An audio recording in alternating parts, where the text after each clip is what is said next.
Hello guys and welcome back to our YouTube channel. Hope आप सब अच्छे होंगे। आज सुबह हम जल्दी जल्दी उठे 5 o'clock जैसा कि आप देख रहे हो, क्योंकि कल रात हमने प्लान बनाया था कि हम कोयम्बटूर से ऊटी जाएंगे, वो भी बाइक ट्रिप। तो हम हमारे सैंडविच पैक करके घर से निकल गए और उस टाइम तक 6:30 लगभग हो चुके थे। तो सन ऊपर आने वाला था, पर हम सोच रहे थे कि मतलब इतनी गर्मी में ना जाए, जल्दी जल्दी चले जाए वहाँ पे।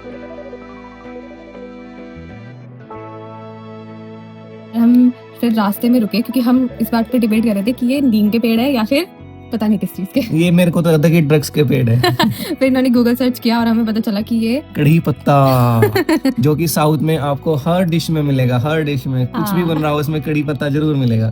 फिर हमारे सैंडविच खा के हम, और यहाँ पर मोर भी थे सुंदर सुंदर, जिनका वीडियो नहीं बना पाई मैं। फिर हमें रास्ते में दिखे पहाड़, क्योंकि हम पहुंच चुके थे मेट्टुपालयम। हाँ, और सुंदर सुंदर से व्यू के साथ साथ हम चल रहे थे।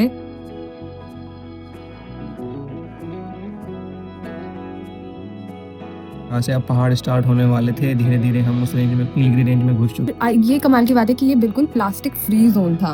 यहाँ पे कहीं पे भी आपको मतलब प्लास्टिक बॉटल्स तक नहीं मिलेगी। यहाँ पे सब जगह इतना अच्छा था। फिर उसके बाद जैसे ही हम नीलगिरी माउंटेन रेंज में घुसने वाले थे तो हमारा टेम्परेचर बिल्कुल एकदम अचानक से चेंज हो गया। कहाँ हम गर्मी में थे और फिर कहाँ अचानक ठंड में आ गए। और हम अगर पहाड़ों में आए और पहाड़ों वाली मैगी नहीं खाई तो भाई क्या ही पहाड़ों में आए हम। गाइस ये देखो, गाइस निष्ठा गाइस कितना बड़ा मुंह फैलाया। गाइस ये देखो निष्ठा ने। आप वो ये मैगी को देख के कैसे? नहीं गाइस, ये निष्ठा है और मैगी को देख के बेचारी, काश मुझे भी मिल जाती। इतने घने जंगल हैं गाइस यहाँ पे पहाड़ों पे। घने जंगल थे पहाड़ों में, और जो रास्ता था कि मतलब ऐसा था कि हमें सामने वाले पहाड़ का रास्ता नहीं दिख रहा था। इतने ज्यादा घने जंगल और इतना ज्यादा मजा आ रहा था। गाइस नीलगिरी माउंटेन रेंज खूब हरी भरी रेंज है। यहाँ पे व्यू इतना अच्छा दिख रहा था कि ऐसा लग रहा था जैसे लेवेंडर कलर के चेरी ब्लॉसम्स गिर रहे हैं ऊपर से।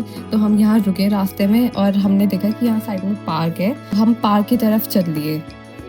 इसका नाम है कटेरी पार्क, जो कि कुन्नूर में है। ऊटी से पहले पड़ता है कटेरी पार्क। उसके बाद हमने उसका टिकट लेके हम चले पार्क के अंदर। और पार्क का व्यू काफी सुंदर था और पार्क मतलब काफी बड़ा था और काफी अच्छी लोकेशन पे थी। यहाँ पे आके हमने फोटो क्लिक किए। पार्क में आके हम थोड़ा आराम करने के लिए जैसे ही बैठे नीचे तो हमें देखा ये पेड़ की, हमें पेड़ पता नहीं क्यों हॉगवर्ट्स की याद दिला रहे थे। Harry Potter. ऐसे ही पार्क में थोड़ी देर के लिए बैठे नीचे, तभी यहाँ हमारे पास फिर से महाराज आ गए। इसके बाद हमने देखा टॉय ट्रेन, जो कि ऊटी के लिए काफी फेमस है। ये टॉय ट्रेन मेट्टुपालयम से ऊटी तक जाती है और ये 16 टनल्स एंड 206 ब्रिज क्रॉस करती है। कि एक यूनेस्को वर्ल्ड हेरिटेज साइट में माना जाता है इसको। कटेरी पार्क से निकल के टेलीस्कोप साइट पे देखने, यहाँ से हम एक बहुत ओल्ड चर्च दिखाई देता है टेलीस्कोप से। चर्च का व्यू इतना ज्यादा दूर था, ये टेलीस्कोप के अंदर से मैंने वीडियो लिया है, और अगर सामने से देखे तो चर्च को स्पॉट भी नहीं कर पा रहे थे, इतना ज्यादा दूर था। लेकिन चर्च के साथ साथ हमें यहाँ वैल्यू व्यू भी देखने को मिल रहा था। तो अब हमें लगी भूख और हम पहुंचे कॉर्नल्स किचन पे, क्योंकि ये थोड़ा अच्छी वाइब दे रहा था और अच्छा लग रहा था व्यू। मेरे को यहाँ का खाना अच्छा नहीं लगा। मुझे तो ठीक लगा, मतलब ओके था। मतलब पिज्जा ओके नहीं था, बाकी ड्रिंक्स अच्छी थी। इसके बाद पेट पूजा करने के बाद हम पहुंचे अपनी बिस्तर पूजा करने और उसके लिए हम पहुंचे the bike sunshine grand hotel में। वहाँ पे हमने चेक इन वगैरह किया और हम अपना पहुंच गए रूम के अंदर। तो ये था हमारे रूम का व्यू। और जब हम रूम में एंटर हुए तो हमें लगा कि यहाँ पे पंखा और एसी क्यों नहीं है। और हम रिसेप्शन में कॉल कर रहे हैं कि भैया यहाँ पे एसी है ना पंखा है। और फिर हमें पता चला कि ऊटी के मैक्सिमम होटल्स में कूलर और पंखा है ही नहीं भाई, एसी नहीं होता है वहाँ पर, क्योंकि वहाँ पर ठंडी रहती है मोस्टली। तो यह था हमारा बालकनी का व्यू, जिससे बहुत अच्छा व्यू आ रहा था। बहुत ज्यादा ही सुंदर वैली का व्यू आ रहा था।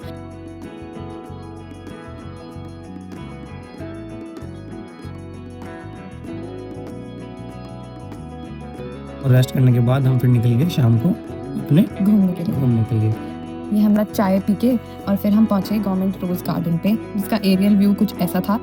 और यहाँ से टिकट लेके हम लोग चले गए गार्डन के अंदर, और गार्डन में इतने सुंदर सुंदर रोजेज, और गार्डन इतना ज़्यादा बड़ा था क्योंकि इसमें लाखों वैरायटी के रोजेस थे, सब अलग अलग वैरायटी, कितनी सारी वैरायटी थी, बहुत ज़्यादा। गार्डन काफ़ी बड़ा था। मैं निष्ठा को समझा रहा था, मैंने कहा नीचे तो उतर जाएंगे हम गार्डन में, ऊपर जाना मुश्किल होगा। ऊपर जाना मुश्किल होगा, बट इसको क्या नहीं, मेरे को तो मजा आ रहा है, पंछी बनूं, उड़ती फिरूं, आपको भी तो मजा आ रहा था। हमने एंजॉय किया पूरा रोज गार्डन में, पूरा एक्सप्लोर किया उसको। वहाँ पे कुछ हमने शॉट्स वगैरह लिए। और रोज गार्डन मतलब ऐसे बना हुआ था जैसे पहाड़ों में सीढ़ीदार खेत होते हैं ना, हाँ, टी वैसे गार्डन की वैसे तरह से। टी गार्डन की तरह ऐसे वैसे स्टेप वाइज था, और नीचे और नीचे और नीचे। बस टी की जगह पे रोजेस थे, और रोजेस को देख के तो मेरे मुंह से भी ये निकल रहा था, ओ माय गॉड। और जैसे कि यहाँ पे भी एक वैरायटी थी ओ माय गॉड के नाम से, अलग अलग नाम थे ये वैरायटीज के, बहुत ही यूनिक से। और फिर हमारा चढ़ना हुआ मुश्किल, क्योंकि हम उतर तो गए थे नीचे, पर सीढ़ियाँ ऐसी थी जैसे पता नहीं हम कौन से मंदिर के दर्शन करने के लिए जा रहे हैं, इतनी ज़्यादा कठिन। और हम किसी तरह फाइनली ऊपर पहुंच गए, और फिर हम वहाँ से निकले बोटेनिकल गार्डन के लिए। और व्यू इतना ज़्यादा सुंदर है ऊटी का, हर जगह पर इतना सुंदर सुंदर पेड़, और इनको तो पेड़ बहुत मेरे को ज़्यादा ये वाले अच्छे पेड़ लगे। बहुत अच्छे लगते हैं। फिर हम रास्ते में रुके मूडीज कैफे गए, वहाँ हमने हॉट डॉग वगैरह खाया, कॉफी पिया, क्योंकि वहाँ की चॉकलेट फेमस थी, तो हमने वहाँ की चॉकलेट्स ट्राई की। और फिर हम यहाँ पहुँचे बोटेनिकल गार्डन के बाहर ये लेडीज कुछ फ्लावर्स बेचती थी, तो अच्छा लग रहा था। हम बोटेनिकल गार्डन के अंदर गए, और अंदर जाके हमने, बोटेनिकल गार्डन भी बहुत ज़्यादा बड़ा था। सबसे पहले हम गए फर्न हाउस पे, और यहाँ पे बहुत डिफरेंट तरह के फर्न्स थे चारों तरफ, बट मेरे को तो सारे एक जैसे लग रहे थे वो। देखने में तो एक जैसे थे पर अलग अलग।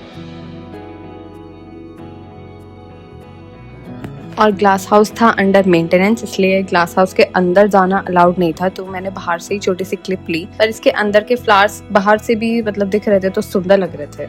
इसके बाद भाई यहाँ की भीड़, ओ माय गॉड भाई, भीड़ बहुत ज्यादा हो चुकी थी। सब लोग यहीं पे आ गए थे, जैसे वो वाला मीम चल रहा है ना कि कोई रह तो नहीं गया, सब आ गए है ना। और यही रिस्ट्रिक्टेड एरिया था, इसलिए यहाँ पे कोई दिख नहीं रहा है, वरना तो यहाँ पे भी यहाँ बहुत पे दिखा हमें शिवलिंग, बोसिस का शिवलिंग, बहुत प्यारा जो कि लग रहा अच्छा था। लग रहा था, हमें यूनिक लगा। इसके बाद फिर हम थोड़ा और ऊपर गए टहलने, वहाँ पे हमें इंडिया का मैप दिखाई दिया।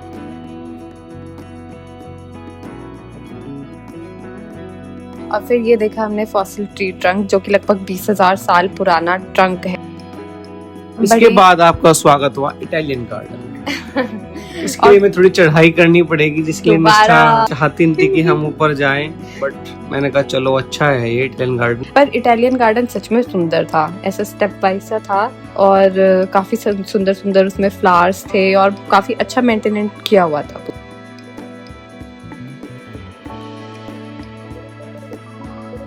यहाँ पे हम खूब एंजॉय कर रहे थे, मतलब अच्छी वाइब्स आ रही थी बहुत ज्यादा।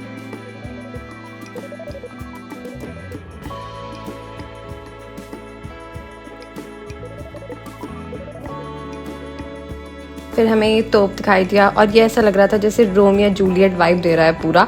और ये है बैंड स्टैंड, तो यहाँ पर इटालियन गार्डन में ही ये बैंड स्टैंड है। इसका कुछ हिस्ट्री का ये था कि जो ब्रिटिशर्स थे वो वॉर पे जाने से पहले या कुछ काम करने से पहले इसको लकी समझते थे। फिर इसके बाद आते हुए हम पहुँचे यहाँ पर म्यूज़ियम में, और इसमें अलग अलग तरह की ट्राइब्स और कैसे कैसे बोटेनिकल गार्डन का क्या फाउंडेशन रहा, उस तरह से काफ़ी सारी पिक्चर्स और उसकी हिस्ट्री टाइप थी। सब ट्राइब्स के बारे में था यहाँ पे। फिर शाम हो चुकी थी, आए तो हम घूमे यहाँ पर। निष्ठा को दिखाई दी मार्केट दिखाई दी, तो मतलब अब तो सामान खरीदा जाएगा भाई, अब तो सामान खरीदा जाएगा, अब तो चाहे कुछ भी हो, मेरे को ये भी चाहिए, मेरे को वो भी चाहिए। और यहाँ पे मैं अपने पति से छुप रही थी, क्योंकि ये गए थे वॉशरूम, इन्होंने मुझे पकड़ लिया। बच के कहाँ जाएगा, आएगा तो मेरे पास ही। फिर हम पहुंचे खाना खाने के लिए, और हमने अपना डिनर किया, बट हमने मंगाया बहुत सारा लिया और हमसे खाया कुछ नहीं गया। और रात का हमारा बालकनी का व्यू जो दिख रहा था भाई, कितना ज्यादा सुंदर। और मतलब मेरा तो मन कर रहा था मैं यहीं पे बैठ जाऊं, क्योंकि बहुत ठंडी ठंडी हवा आ रही थी, मतलब हाँ। बिल्कुल ठंडा मौसम, और इतना सुंदर व्यू, बिल्कुल ही बहुत ही अच्छा लग रहा था। और ये तो डीजे पार्टी कर रहे थे। और भाई मैंने फिर डीजे, मेरे अंदर का डीजे जाग गया। फिर सुबह उठे हम जल्दी उठेंगे, ब्रेकफास्ट वगैरह करके जाएंगे जल्दी घूमने, ताकि हम धूप से बच जाएं। हाँ, फिर हम रेडी होके और हम चले गए ब्रेकफास्ट करने के लिए। इसके बाद हमने ब्रेकफास्ट किया और ब्रेकफास्ट में हमने खाया इडली, उत्पम एंड आलू पूरी, कॉफी पिया। फिर हम निकल चुके पाइकरा वाटरफॉल के लिए, और उससे पहले 2 जगह पड़ती थी shooting point, 8th mile and 9th mile. तो हम धीरे धीरे निकल चुके थे। पर लेकिन ऊटी का व्यू इतना ज़्यादा सुंदर था पूरी वैली का कि हमारा मन ही नहीं कर रहा था यहाँ से निकलने का।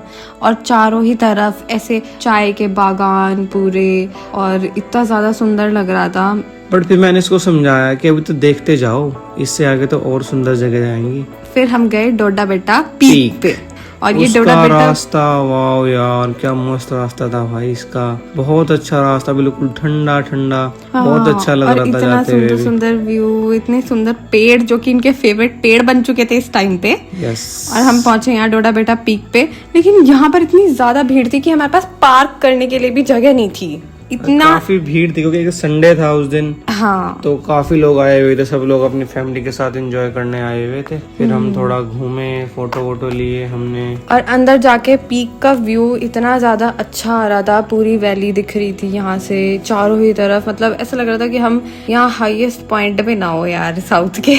ये साउथ का हाईएस्ट पॉइंट है भाई, डोडा बेटा पीक साउथ का हाईएस्ट पॉइंट है। वाह भाई,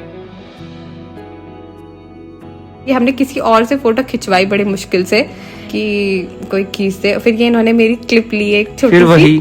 फिर वही इस लड़की को भागने की तलब। और यहाँ पर देखो आप कितनी ज्यादा भीड़ थी पीक के ऊपर, बस व्यू ही अच्छा था वरना भीड़ बहुत ही ज्यादा थी। और फिर हमने रास्ते में फोटो ली क्योंकि रास्ते का व्यू उससे ज्यादा अच्छा लग रहा था, क्योंकि रास्ते में शांति थी, भीड़ नहीं थी कोई, तो फोटो वीडियो बनाने में कोई प्रॉब्लम नहीं हो रही थी। फिर उसके बाद ये हम चाय के बागान से होते हुए इसके बाद हम निकल चुके थे शूटिंग पॉइंट की तरफ, बट हमें भूख लग चुकी थी तो हमने खाना खाया, लंच किया, हम दोबारा फिर निकल गए। फिर हम अच्छे अच्छे व्यूज देखते हुए जा रहे थे, रास्ते में एंजॉय करते हुए। हमें मिला 8 माइल शूटिंग पॉइंट, और फिर वही भागना।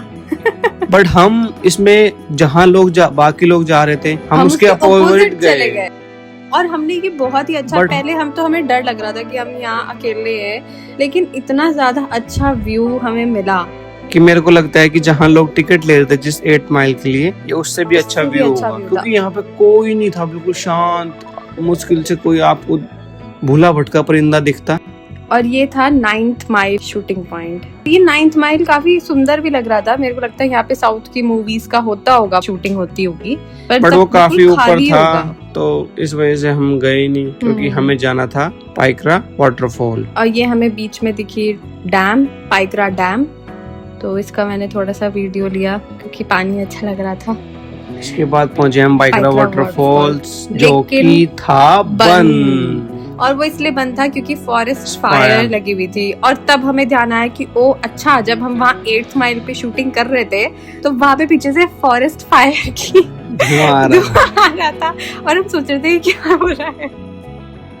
फिर हम अपना मूड ऑफ करके, बट मूड ऑफ भी नहीं कह सकते, फिर हम दोबारा अपने नज़ारों की तरफ देखते हुए कि छोड़ो चलो अब हम दोबारा फिर नज़ारे देखते हैं। और फिर हम धीरे धीरे निकल चुके हैं अपने घर की तरफ। हाँ, लेकिन रास्ते में इनका मूड ये पता नहीं क्या पॉलिटिकल प्रचार चल रहा था, इसको देख के इनका मूड बहुत अच्छा हो गया क्योंकि बाइक पे डांस करते हुए जाने लगे थे, क्योंकि मस्त मस्त गाने चल रहे थे उसमें। फिर हम गए थर्ड वेव कॉफी में, हमने मैक्सिकन सैंडविच खाए, और फिर हम पहुंच गए हम अपने घर। Thank you, hope you guys like it, हमें खूब सारा प्यार दो।